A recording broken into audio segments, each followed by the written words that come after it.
خاص وصل إلي عدد كبير جدا من الرسائل، يعني بعضها يوافق وبعضها يحتوي على سب ولعن بأقذع الألفاظ. فكنت قد رسالة أتلطف فيها في الرد وأنقل شيئا من فتاوى هذا الرجل، يعني مما فيه موقع، مما فيه أن القرآن فيه تغيير لمواضع الآيات وفيه نقصان لبعض الآيات ونحو ذلك مما يعني، وفيه أيضا أن مصحف فاطمة وحي أوحاه إليها جبريل بعد وفاة النبي صلى الله عليه وسلم فهو محفوظ إلى آخره. فكنت أرد بها عليهم. اتصلت على أحدهم رد علي بعد عدة اتصالات، ورد علي وكان متشنجا وكان قد أرسل إلي أقفاظ، يعني يسبني ويسب عرضي ويسب أمي وأبي ويسب زوجتي ويسب بأقذع الألفاظ السوقية. فاتصلت به كيف حالك وإن شاء الله أنت بخير، فرد علي بشيء من العنف. قلت طيب ما رأيك أن نلتقي ونتحاور، بدل ما أنت ترسل لي وأنا أرسل لك، إيش رأيك نلتقي ونتحاور؟ قال أنا ما ألتقي بهالأشكال. قلت طيب اعتبرني يعني شخص يحتاج إلى شيء من علمك وإلى نصحك، وتعال انصحني ووجهني. فأنت وين أنت، في الرياض ولا وين؟ فاكتشفت أنه في الرياض، وإذا هو طالب من طلابي في الجامعة وأنا ما أدري، طالب من الطلاب لكن لم أدرسه. جامعة فيها أكثر من يعني قرابة 30,000 طالب وهو من ضمنهم وأنا ما أدري أنه طالب عندنا. قلت طيب تفضل عندي في البيت. قال لا. المهم اتفقت أنا وياه على مكان نلتقي به، وذهبت معي بهدية وتلطفت معه. فلما جلست معه فإذا هو يعني متحفز جدا ومليء بالحنق علي وجالس، وهو لو استطاع أن يخنقني لفعل. فقلت له طيب أول شيء أنت ماذا تعتقد فيا؟ طبعا هو جاء عندي في البيت، صبيت له قهوة وشاي وكذا. قلت ماذا تعتقد فيا الآن وانت قالط عندي وقاعد تشرب القهوة عندي؟ قال تبغى الصراحة من غير زعل؟ قلت نعم. قال أعتقد أنك كافر بالله العظيم. قلت يعني لو أموت الآن؟ قال جهنم وبئس المصير على طول.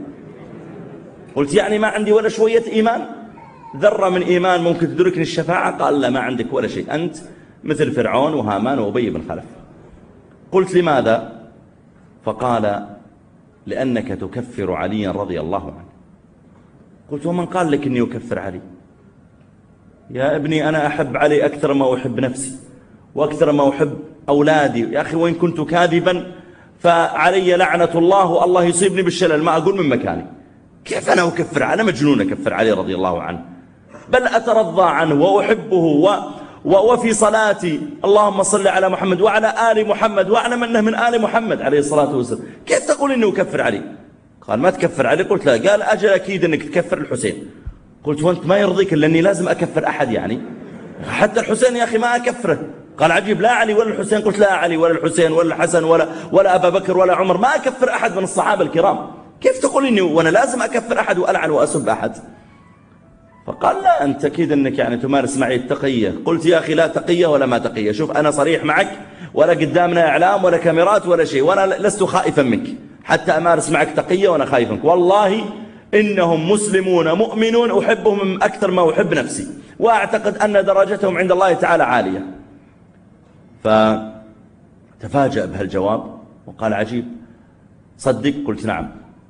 قال أنا لما كنت صغير، والله هذا كلامه لي بلسانه، ولولا أني خفت أني أحرجه ولا كان سجلت الكلام، لكن لا يليق أني أسجله عليه. قال أنا لما كنت صغير كان أمي وأبي يحضرون لي لعبة، فإذا تعلقت بها بعد يوم ولا يومين وفرحت بها أخذت مني، فأصبح باكيا وين لعبتي فيقولون أخذها أبو بكر وساعد عمر. لعنهم، ليش أخذوها؟ لعنهم. والله العظيم هذا كلامه لي، وأنا كنت قرأت هذا سابقا في الإنترنت من قصص بعضهم، لكن ظننت أنه ربما يعني زيادات. يقول فأشتغل لعن فيهم، يقولون بمقدار ما تلعنهم ترجع لك هديتك، وأشتغل لعن فيهم من يوم أصبح لين أمسي. يقول فبعدها بيومين اللعبة، أقول من رجعها؟ قالوا رجعها علي رضي الله عنه، لأن علي يحبك أكثر ما يحبك أولئك، فلعن أولئك وترضى عن علي. يقول وبدأ يقع ذلك في نفسي حتى كبرت. يقول ثم لما كبرت خالطت بعض أهل السنة في المدارس. يقول فكنت أرجع إلى أهلي وأقول يا جماعة هذولا يعني يتعاملوا معي تعامل زين، فيقولون لا هذولا كذابين لو استطاعوا لفعلوا كذا وكذا. المهم انتهى ذلك النقاش ذلك اليوم. بعدها تقريبا بأسبوع اتصلت فقلت ما ودك تشرب قهوة؟ قال إلا والله أنا جايك. فجاي وهو لا يزال على مذهبه، وجاء وجلس وجاء معه بكمبيوتر وقال لي افتح على الموقع الفلاني وأنا قد جمعت عليك أشياء تذم الصحابة وتذم أبا بكر وعمر من كتبكم أنتم من البخاري ومسلم. قلت طيب افتح، ففتح لي أحد المواقع. هذا الموقع يا جماعة يتصيد أحاديث ويحاول أن يوهم القارئ بمعنى معين وهي لا تحمل هذا المعنى. مثلا مكتوب مآخذ على أبي بكر، قال افتح، فجئت وضغطت بالفارة وفتحت، فإذا مآخذ كثيرة من ضمنها مكتوب أبو بكر يتطاول على النبي صلى الله عليه وسلم ويقل أدبه عليه، بين قوسين 11 موقف. قلت في نفسي وين 11 موقف أبو بكر يتطاول على النبي صلى الله عليه وسلم ويقل أدبه عليه، وهو الذي في الغار يشق من ثوبه ويسق الجحور، يسد الجحور حتى ما يخرج شيء، يلدغ النبي صلى الله عليه وسلم ويضع رجله في الجحر. كيف تقول لي؟ قال افتح افتح شوف. ففتحت، فإذا الرواية ما هي؟ لما جيء بأسرى إلى النبي عليه الصلاة والسلام فاستشار النبي عليه الصلاة والسلام أبا بكر وعمر ماذا أفعلوا بهم؟ بكر يا رسول الله نفديهم، نأخذ الفداء المال لأننا نحتاج إلى مال. وقال عمر يا رسول الله بل نقتلهم. فقال أبو بكر بل نفديهم. قال عمر لا نقتلهم. قال أبو بكر أردت خلافي. قال ما أردت خلافك.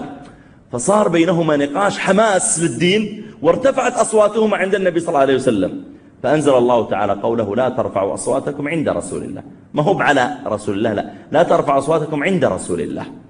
فقلت له يا ابني، طبعا هو مكتوب 11 موقف، هي في الحقيقة ليست 11 موقف، هي 11 رواية، يعني رواية البخاري بعدين رواية مسلم بعدين رواية الترمذي وهي قصة واحدة، ليست 11 قصة، هو موقف واحد وجايبين الروايات كلها وكاتبين ان هذا 11 رواية او 11 موقف.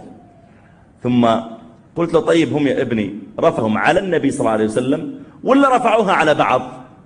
قال والله هم رفعوها على بعض. قلت طيب رفعوها قبل نزول الآية بالنهي أم قبل نزول الآية؟ بعدها ولا قبلها؟ قال رفعوها قبل نزول الآية. قلت بعدين رفعوها قلة أدب مع النبي عليه الصلاة والسلام ولا من شدة حماسهم للدين؟ قال لا والله يا شيخ واضح أن من شدة حماسهم للدين. قلت إذا خرجنا من هذا؟ قال نعم. وأمر على غيرها فإذا كلها أشياء مركبة تركيبا. فقلت له هل تتوقع أن ربنا جل وعلا يرضى أن يصاحب النبي عليه الصلاة والسلام في حياته وبعد مماته رجل بالوصف الذي يذكره أصحابك عنه من كفره وضلاله وفجوره هذا لا يعقل. ثم دخل معي على قصة علي رضي الله تعالى عنه وأرضاه مع عائشة ومعركة الجمل وإلى آخره وما وقع من تلبيسات تاريخية فيها وأمور، حتى انتهى نقاشنا.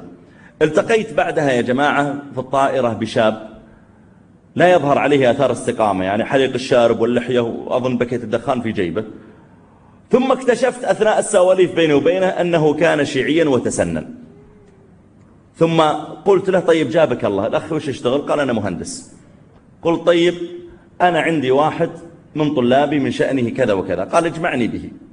عزمتهم عندي في البيت فجاءوا، وجاء هذا المهندس ومعه كتاب فصل الخطاب في إثبات تحريف كلام رب الأرباب، وجاء معه بوثائق مصورة من بحار، جايب معه كتب وكمبيوتر وجلس وقال اسمع أنا سأتكلم معك من هذه الكتب، والله أنا أمي وأبي لا يزالان على المذهب، ومع ذلك أقبل رأس أبي وأقبل رجل أمي ويدها برا بهما وإحسانا إليهم، ما بيني وبينكم عداوة، لكن أنا لا نريد أن نكون إن وجدنا أباءنا على أمة وإن على آثارهم مقتدون أو مهتدون، لا، إذا عرفت الحق اتبع. وعلي رضي الله تعالى عنه عرف الحق واتبع ولم يقل لا والله أبي وأمي وفلان وفلان. ثم بدأ يقرأ له واستمر النقاش بينهما قرابة الساعتين، فخرج وفي المجلس الرابع عقب هذا وأعلن أنه من أهل السنة والجماعة. ثم ربط ولله الحمد بمجموعة من الشيعة الذين تسننوا، عندهم جلسة يوم في الأسبوع طلعه كذا، وهم من يعني بلدان مختلفة وعندهم درس. والآن له صاحبي هذا الشاب له نشاط في البالتوك وفي الإنترنت في دعوة قومه. فأنا أعني بهذا يا إخواني، سبحان الله والله يا جماعة، وأنا أقرأ الرسالة لما كنت أقرأ السب واللعن كنت أقول في نفسي وأعرض عن الجاهلين، امسح الرسالة بس وأمشي. فقلت في نفسي ليش ما تتصل عليه؟ يمكن رجل، حتى بعد ما تسنن وصار صريح معي قلت له بالله أنت من وين جبت رقمي أصلا وكيف؟